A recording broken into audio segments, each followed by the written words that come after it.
I'll be honest, it took me 2 watches of the Guardians of the Galaxy Holiday Special for me to appreciate it. The first time, I went into it like it was a Marvel movie, so I was expecting to see cinematic battles and Easter eggs, but I didn't, and I was disappointed. But then I watched it a second time, this time changing my expectations, and I actually enjoyed it. The short version of the special is that Mantis and Drax are trying to give Peter Quill the best Christmas ever. If that's enough for you, feel free to back out now. The longer version of the show is this.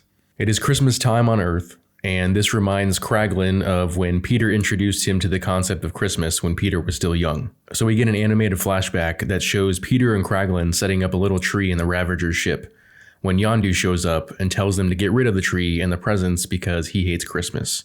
Although really he just hates the sentiment because obviously he's never experienced Christmas himself. So this makes Yondu the Scrooge character of this holiday tale, though Peter has turned into a bit of a Scrooge himself over the years. His current attitude towards Christmas leads Mantis to hatch a plan with Drax to try and give Peter the best Christmas ever. Something she feels she should do because, as she reminds Drax, and reveals to the audience for the first time, she is actually the daughter of Ego the Living Planet, making her the half-sister of Peter. Pretty big reveal for us to wait this long for, though we don't get any more information about it, like whether or not her powers come from her connection to Ego or not. But she and Drax decide to go to Earth and get what they believe will be the ultimate Christmas gift, Kevin Bacon, the legendary hero that they've heard about from Quill for years. So Drax and Mantis go to Earth and head to Hollywood, and they get into several awkward situations because they aren't used to Earth's customs. One of those being that Mantis steals money from a woman using her powers, which is also how she ends up finding the location of Kevin Bacon. And then they proceed to kidnap him.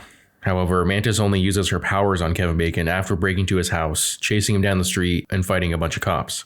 On their way back to the planet Nowhere, Mantis and Drax ask Kevin about all the heroic exploits that Peter Quill told them about, until they figure out that he didn't actually do any of those things and that he's just an actor, which they regard as one of the lowest life forms. It was meant to be a self-aware joke, but it seemed like they were trying too hard to pull it off. So Mantis uses her mental powers on Kevin again so that he would be more like the person that Quill thought he was. But once they reveal him to Peter, he's angry because they kidnapped a human being. And once Mantis undoes the trance, Kevin Bacon freaks out, which probably any person would, after which Peter promises that Kraglin will take him back to Earth. However, before he does so, Kraglin tells Kevin how Kevin inspired Quill to be a hero, possibly the greatest hero in the galaxy, which convinces Kevin to stay and they have a Christmas party. During this party, Mantis reveals her parentage to Peter, which makes him happy because now he has a sister. We learned that all those years ago, Peter had actually given Yondu his first troll, or whatever that thing is that he puts on his dashboard, and in turn, Yondu had given Peter his guns. So the past ended up being a little bit different than what everybody thought it was.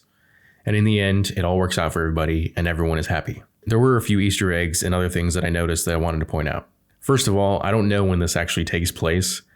James Gunn says that it takes place during 2022, which would be this year in real life, but in the MCU continuity, 2022 was during the blip, so most of the Guardians would still be dust at that point.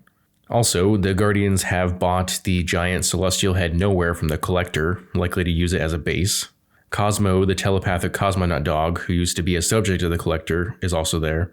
There's a Batman reference, as well as a reference to GoBots, which was a line of transforming toys similar to Transformers. When Drax and Mantis are on Earth, a human takes a picture with Drax and they call him the God of War, which doesn't make sense. We haven't seen any God of War in the MCU yet. The most well-known one in the comics would be Ares, but we haven't seen him except for a statue on the planet Sakaar. When they're handing out gifts, Rocket gets Bucky's arm from Nebula. No idea how she got it, but that would once again prove that this didn't take place during 2022 because Bucky was also dusted. Overall, it was a fun show. There were decorations and gifts, an unfortunate amount of singing, lots of holiday hijinks, and someone learning some type of lesson about the Christmas spirit. Your run-of-the-mill holiday special. The lesson for me was not to lower my expectations, but to allow for something unexpected and enjoy it for what it is. Let me know what you guys thought of the Guardians of the Galaxy Holiday Special in the comment section below.